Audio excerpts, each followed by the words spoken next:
Hello and welcome to the Next Big Star. I'm your host, James Kelly. And today we have Cioe, Cynthia Boer, and Johnny Joaquin.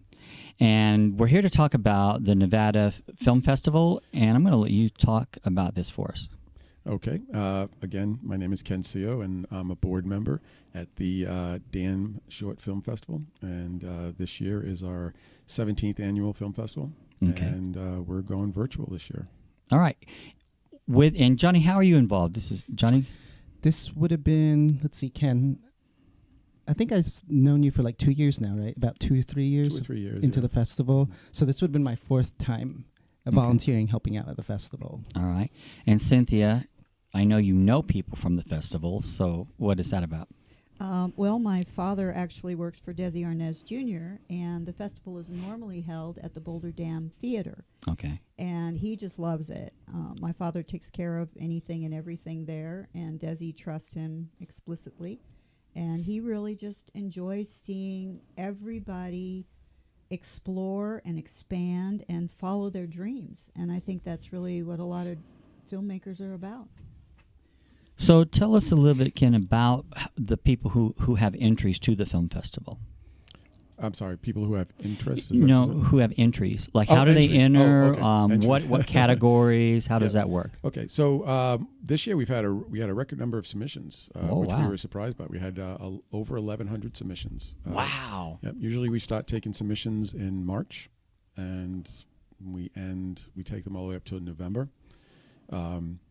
And we do this process through a site called Film Freeway, and so filmmakers from all over the world submit their films, and then we have a selection committee that will view the films and the different categories, and they'll rate them, and then we have programmers who will then go in and take the higher rated films, watch them, and choose the films that we want to put in. And from that 1,100 plus films, we whittle it down to this year 162 films. And we have several categories. We have our Nevada blocks, which are all local filmmakers. Okay.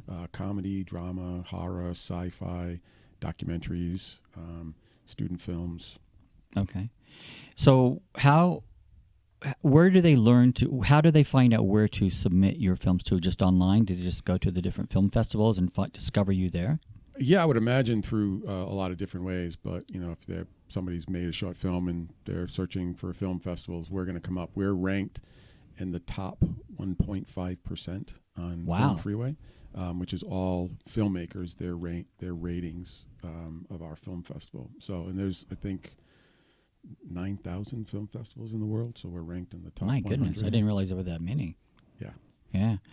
Since you have a couple questions there? Yeah, well, first of all, I wanted to know what constitute a short film. So what time frame are we looking at for that? A short film is defined by anything 40 minutes or less. 40 minutes or less. Yep. Oh, that's awesome. And obviously COVID and the whole world has changed, and so the major change for you guys is just the fact that you've gone virtual this year. Is that true?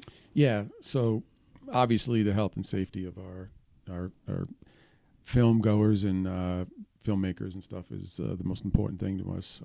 And we started probably 6-7 months prior to our decision, coming up with, just in case, a plan. We had several different options of what we wanted to do.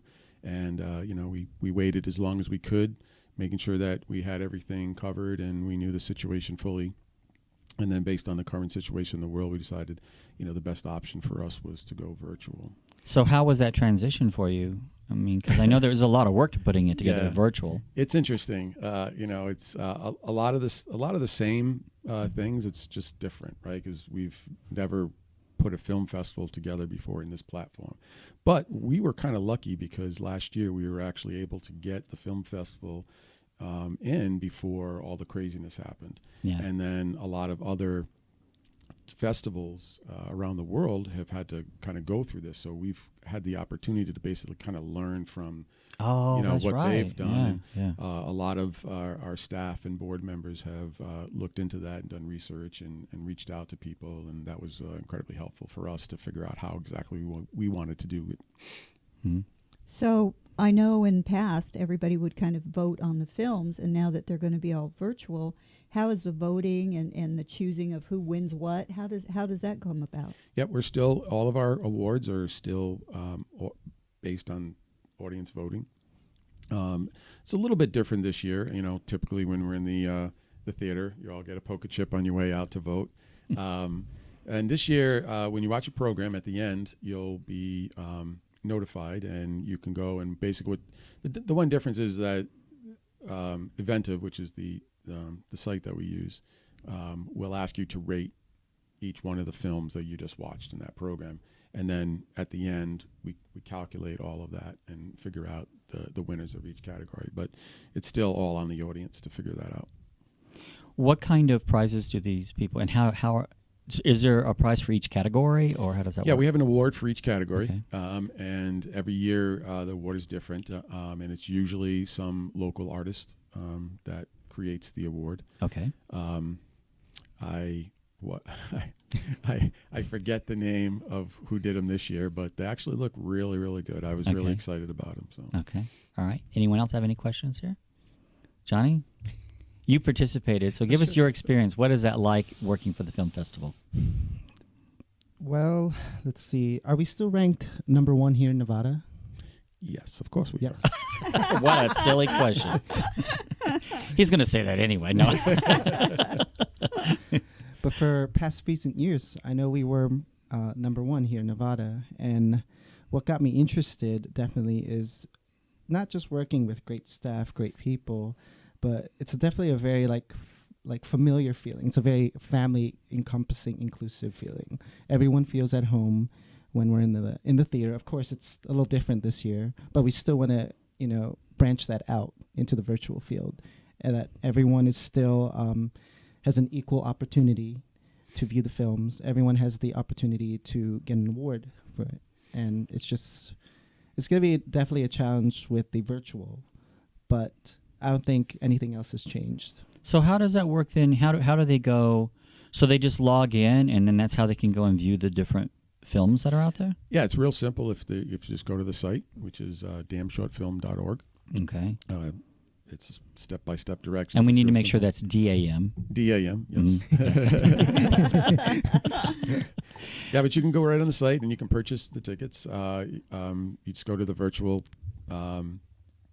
festival and just follow along. It's pretty well laid out, and you can buy a ticket for an individual program if you want, which is $12, or you can buy a household pass, which will give you access to all 26 of our programs. Okay. And that's $100, which is an incredible bargain. Yes, yeah. Especially for this year.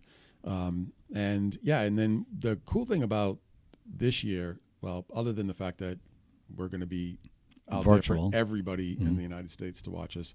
Oh, that's true. Yeah. Yeah, that's kind of better in a way. Yeah, so we're going to get more exposure, Yeah. which is cool. But once you if you go to the movies, it's when you go to the theater, you sit in the theater and you watch the movie once. And this is like, if you buy something on Netflix or on Amazon Prime or something, you have 5 days to watch the films. So if you open your program anytime between the 11th and the 15th, you still have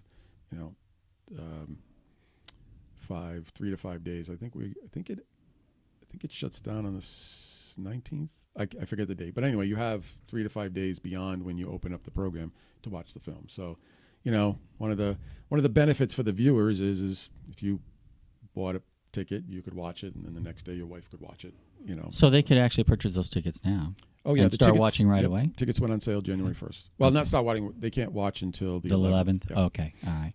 And so how is that going to work going forward with judging and stuff? Like, when is the cutoff date? You said like the yep. 16th or 17th? Well, the cutoff for the judging is Sunday the 14th at 2 p.m.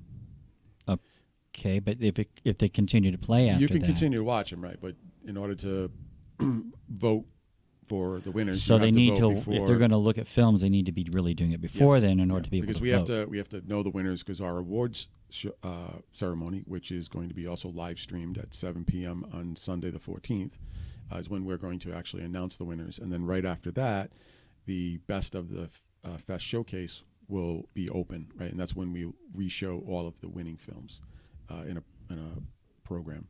And what date will that be? And that'll be available for screening on Sunday the 14th after. So our opening award ceremony is at 7 p.m. and then immediately following is when you can start watching that program of films, which will be all the winning films, and you have 5 days to watch it. So if someone wanted to watch these films after your deadline, would there be information on your site where they can go view the individual films on a streaming network, or how would that work? Or is it up to them to distribute it at that point? It's different for all films. It's going to be based on the filmmaker. Okay. And So it's up to them for distribution then? At that point, Yeah. Well, how about, I know that in the past, when everything was local, that a lot of these people that came and, submitted their films, they came from all over. So now they're basically can stay at home, basically, right? Or do they still have to come to the state to participate? Or No. One of the cool things about our festival is part of our mission statement is we are about the filmmaker. Okay. We're about appreciating not just short films, but the actual individuals who make them. And, we try to make that experience for them as wonderful as possible. And we get, on average, about 60 filmmakers will travel, here to the festival every year. This year, we won't have anybody traveling here to Boulder City, but everybody can participate from wherever they are online. We're still going to have Q&As typically in a normal year.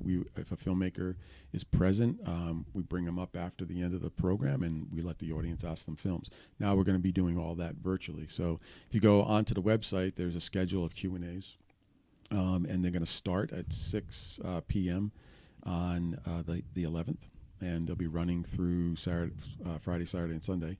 And you can log on and we'll be doing it via StreamYard.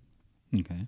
So you'll see one of us, one of the board members hosting it, and all the filmmakers, and the audience will be able to, log in and ask questions. What about, I'm just curious, how many films that you're aware of have made it into the Academy Awards for short films? I don't know how many, but I know we have in the past have had the Academy Award winner for short films in our festival. Oh, okay. Cool. So that has happened in the past. Yeah. Mm-hmm. And just to make it clear, when these people submit their films to your festival, they submit to multiple festivals. Most of them do. Yeah. So, and I can see how that could get costly. So you kind of have to budget yourself on those. what is the cost to submit, by the way?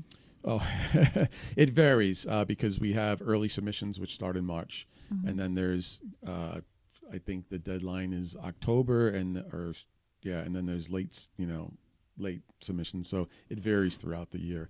Off the top of my head, I forget. And it's also, there's local filmmakers get a discount as well. There might be a student discount. I can't remember now. So I hope I'm not getting in trouble saying that. But You're in trouble now. Yeah.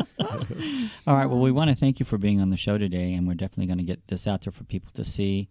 So, again, where can we learn more about your film festivals and how people can go and purchase tickets? You can learn everything on our site, which is damnshortfilmfestival.org. All right. All right. Thank you so much for being on the show today. Thank you for having me. Thank I you, appreciate Cynthia. it. Thank you, Johnny. Thank you.